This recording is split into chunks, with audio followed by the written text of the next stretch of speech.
this may be a good reason why the boyfriend is being looked at right now.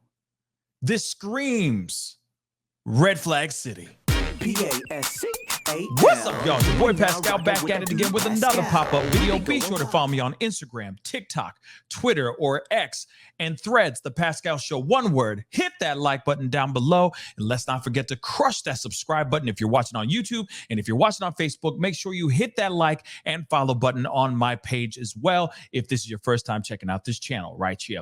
Anyway, we got to jump into this story. As you guys already know, we have been covering this story about 39-year-old Allisha Watts that went missing on July 16th. She went out to Charlotte, North Carolina with her boyfriend to go see a comedy show. Apparently, she did not show up to that comedy show that night on the 16th of July. 48 hours later, her boyfriend was found inside her car with her purse, her cell phone, all of her belongings. He was passed out, but she was nowhere to be found. Now, of course, they brought him in. From my understanding, they still have him in custody, or that he has been detained. They're asking him a whole bunch of questions. There has been a search of his home since yesterday, or since a day or two ago as well. So there has been reports of that as well. And now we got something huge, guys. Now, I know some of you guys get angry and upset whenever we talk about a couple, and instantly people look at the boyfriend or the lover or the spouse instantly, and people get upset, being like, why put all the red flags towards the spouse or the significant other? That's not fair, right? Well, I understand where you're coming from, but when you got something like this popping off, take a look at that title right there. Read it. You see that title? It does make you go, He's got a history of this in his records. He's been arrested. He's been charged with this before. Okay, guys, like I said, this is insane and wild. And this information now that we're going to be hearing is Red Flag City. So I understand why police were motivated to go break in and search his house, because this right here, not good. Let's take a look at this, shall we? Let's take a look at this. Okay, checkered past. No, very, very questionable past. Missing woman, Allisha Watts. Boyfriend James Dunmore had former abduction charge before being found unresponsive in car. Again, I'm telling you guys, when you hear something like this, yo, all right? This screams lots of questions. This screams a lot of red flags. This screams foul play, possible foul play, in my personal opinion. We already know about everything about her missing, all the details about that, how he was found inside of her black Mercedes SUV parked out in a parking lot at a DMV about 50 miles east of Charlotte from where they were supposed to be at. It's very strange. All right. Again, let me say this. He has a history. He has a record, y'all. A record. Okay, look at this. Information about Dunmore's whereabouts and condition remain unclear. Police have declined to specify if he's considered a suspect in Allisha's disappearance. However, he has been designated a person of interest, as he should be. Dunmore's home was then searched by the Charlotte-Mecklenburg Police Department, or CMPD police, on Wednesday night.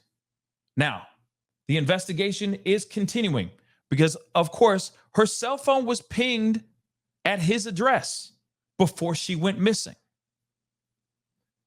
This part is very crazy.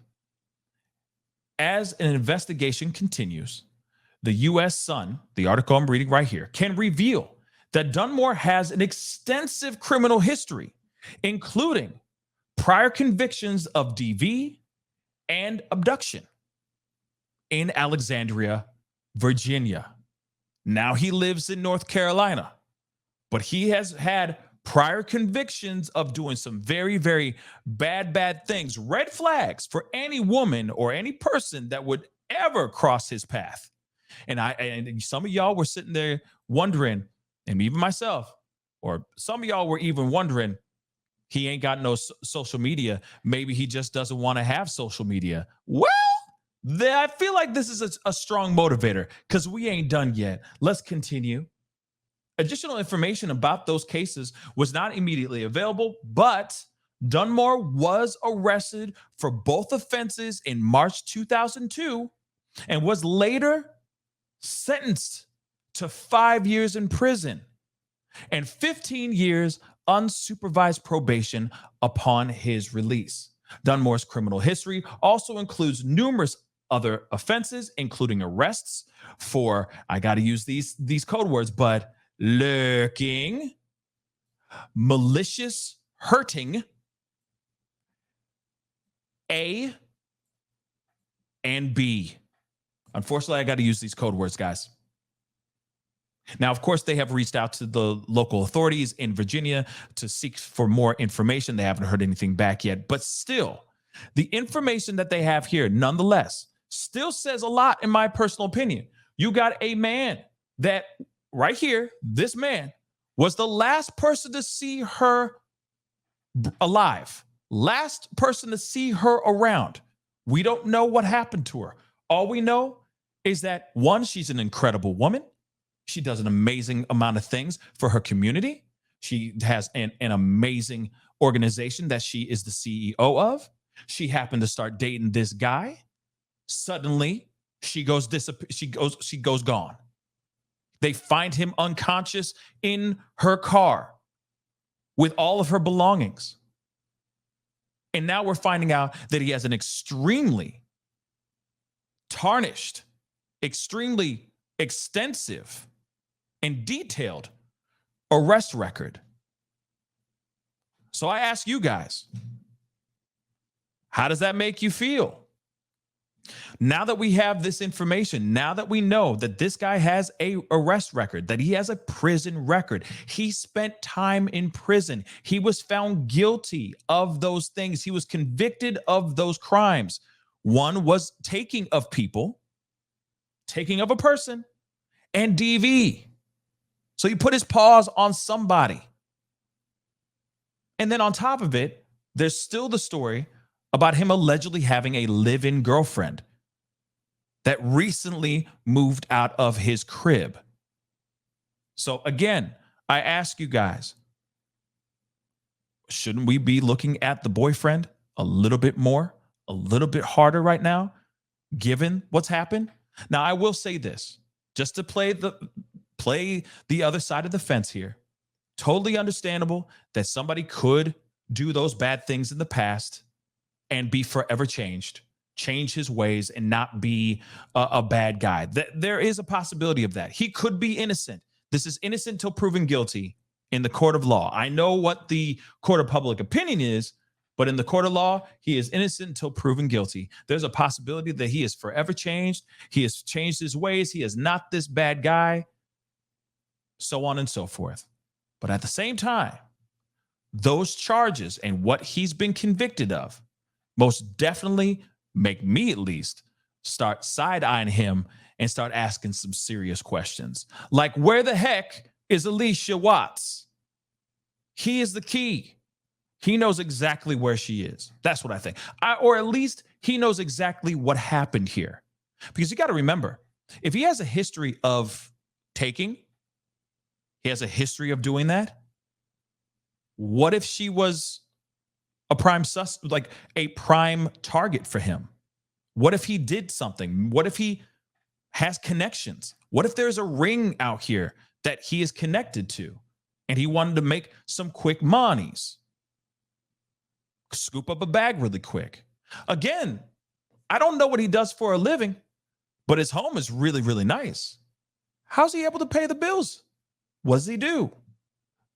Like I said, I have questions. When I see a track record like that, a police arrest record like that, questions start running amok. I hope they're looking at the DMV parking lot security cam, if there is a security cam out there in the parking lot. I hope that they're doing that. I hope police are doing everything they can to unearth what actually happened to this woman, Allisha Watts. But I'm telling you right now, and I said it a million times before, but I'll say it again. This dude right here knows a lot more. So this dude better be speaking up right about now. Anyway, guys, that's the video. Comment down below. Let me know what your thoughts are. What do you think? I understand people can change. People can change. But at the same time, I don't know about this situation. Anyway, comment down below, hit that like button. Let's not forget to crush that subscribe button if you're on YouTube. And of course, please be sure, if you're watching on Facebook, hit that follow and like button on my Facebook page. It'd be great to have you a part of the Pascal Show family. Anyway, it's time to get going. Red Flag City, guys. Red Flag City. Be good to yourselves. Be good to one another. And I'll see you guys in the next video. This is the Pascal Show.